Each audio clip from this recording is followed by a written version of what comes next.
Hey everyone, welcome back to my YouTube channel. तो कैसे हैं आप सब लोग? आई होप आप सबकी पढ़ाई बहुत अच्छे से चल रही होगी। आपने अपना मटेरियल जो है वो सेलेक्ट कर लिया होगा। लेकिन अगर आपने अभी तक भी नहीं किया है रीट के एग्जाम को लेकर के, थर्ड ग्रेड के एग्जाम को लेकर के, तो ये वीडियो आपके लिए बेनिफिशियल रहने वाला है। अगर आपने ऑलरेडी डिसाइडेड कर लिया है, डिसाइडेड है आपका मटेरियल, तो आप ये वीडियो स्किप कर सकते हैं। लेकिन अगर आप अभी भी चूज करने में हैं, देन आप ये वीडियो एक बार देखिए, ये आपके लिए बहुत हेल्पफुल होगा। अब बहुत से स्टूडेंट्स के कमेंट होंगे कि क्या मैं खुद भी थर्ड ग्रेड की प्रिपरेशन कर रही हूँ? तो नहीं, मैं असिस्टेंट प्रोफेसर की प्रिपरेशन कर रही हूँ। लेकिन पीछे जो मैंने रीट क्लियर की, उनमें मेरे लिए कौन कौन से सर जो है उनकी गाइडेंस हेल्पफुल रही किस सब्जेक्ट के लिए, वो मैं आपको यहाँ पे शेयर करने वाली हूँ। तो सबसे पहले मैं साइंस बैकग्राउंड से हूँ, तो मैं बात करूंगी साइंस एंड मैथ जो है वो रीट के लेवल की मैंने कहाँ से पढ़ी। तो वो मैंने पढ़ी थी आकाश कटेवा सर से। आकाश कटेवा सर को अगर आप YouTube पे सर्च करोगे तो आपको वहां उनके बहुत सारे वीडियोस अवेलेबल हो जाएंगे। उस टाइम पे उन्होंने क्या किया था, बहुत इजी वे में एनसीईआरटी को पढ़ाया, प्लस क्वेश्चंस भी सोल्व करवाते थे YouTube पे ही। तो मैंने अलग से कोई कोर्स परचेज नहीं किया था। इस टाइम हो सकता है कि आपको थोड़ा सा एक्स्ट्रा मेहनत करके एक्स्ट्रा लेवल की तैयारी करनी है, तो आपको उनका कोर्स परचेज करना पड़ सकता है। आप उनकी एक बार YouTube पे डेमो क्लासेस देखिए, अगर आपको हेल्पफुल लगी देन आप उनको विजिट कीजिए। और सेकंड, अगर मैं बात करूं साइंस और मैथ बैकग्राउंड से, तो एक साजिद सर है। इन दोनों में से आप किसी को भी, आप उनके वीडियोस YouTube पे देखिए, इन दोनों में से कोई भी जो आपको बेस्ट लगे आप उनको प्रीफर कर सकते हैं। ठीक है, अब उनमें सबसे पहले क्या होता है कि अगर हम किसी भी एग्जाम की तैयारी करने जाते हैं तो हम देखते हैं कि एनसीईआरटी को बेस बना के हमें क्यों पढ़ना चाहिए, या आरबीएससी को। ठीक है, लेकिन इन दोनों सर ने क्या किया, अपनी बुक्स में एनसीईआरटी को ऑलरेडी इंक्लूड किया है, तो आपको अलग से उसके लिए पढ़ने की कोई जरूरत नहीं है। सेकेंड, हम बात करेंगे हिंदी सब्जेक्ट की। तो उस टाइम पे जो मैंने हिंदी लैंग्वेज जो चूज किया था वो हिंदी और संस्कृत किया था। हिंदी जो लैंग्वेज है उसमें मैंने राघव प्रकाश सर की यूट्यूब पे क्लासेस देखी थी। उस टाइम पे मैंने कोई कोर्स मतलब मैंने रीट के लिए कोई कोर्स परचेज नहीं किया था। ठीक है, राघव सर से मैंने हिंदी की क्लासेस देखी, उनके यूट्यूब पे वीडियो सर्च कर करके टॉपिक वाइज, और मैंने वो कंप्लीट देख लिए थे। एंड जो भी सर की क्लासेस देखती थी मैं उनको रिपीट मोड पे पक्का देखती थी। ठीक है, कि एक बार में अगर एक चीज हमसे छूट भी जाए, ध्यान नहीं दे, तो दूसरी बार वो हमें ध्यान में आ जाए। राघव प्रकाश सर से मैंने क्या है, हिंदी पढ़ी थी।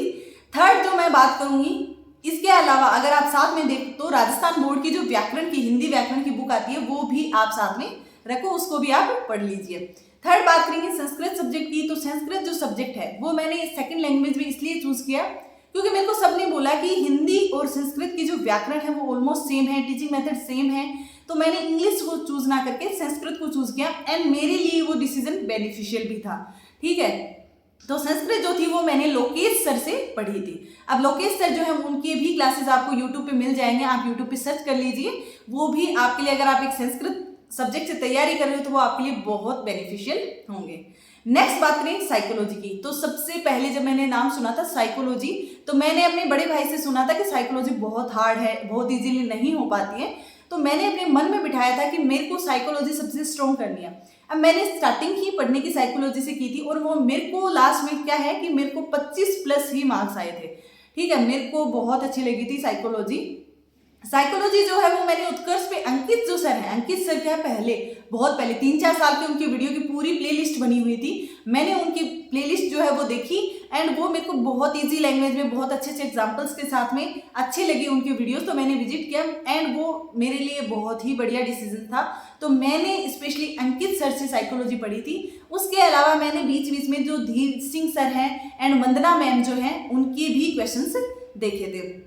नेक्स्ट हम बात करेंगे कौन से सब्जेक्ट की, तो नेक्स्ट हम बात करेंगे, ठीक है, नेक्स्ट हम बात करेंगे अदर जो सब्जेक्ट है, इंग्लिश है, उर्दू है, पंजाबी की।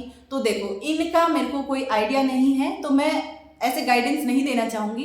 लेकिन मैं इतना कहूंगी कि जिन भी सब्जेक्ट का मैंने बताया है उनमें एनसीईआरटी को आपको बेस बना के चलना है।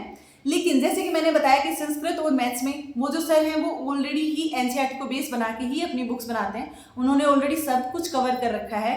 तो एक बार अगर आपने अभी तक स्टडी मटेरियल अपना चूज नहीं किया है तो आप इन सर के सिर्फ डेमो क्लासेस यूट्यूब पे देखिए, आपको अगर सेट लगे तो आप पक्का विजिट कीजिए, आपको रिग्रेट नहीं होगा अपने डिसीजंस पे।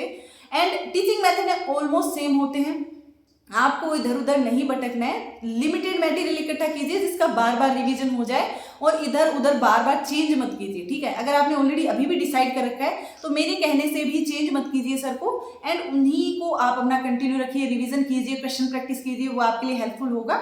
लेकिन मैंने ये सिर्फ बताया है अगर जिन बच्चों ने अभी तक अपना डिसाइड नहीं किया है तो। ओके, आई होप आपके लिए वीडियो बेनिफिशियल होगा। ऐसे ही और इन्फॉर्मेटिव वीडियोस एंड अपनी स्टडी से रिलेटेड मोटिवेशन के लिए आप ये चैनल फॉलो कर सकते हैं। अगर आपने ऑलरेडी चैनल को फॉलो कर रखा है तो आप वीडियो को लाइक कर दीजिए, एंड चैनल को फॉलो नहीं किया है तो चैनल को सब्सक्राइब एंड वीडियो को लाइक कर दीजिए। Thank you.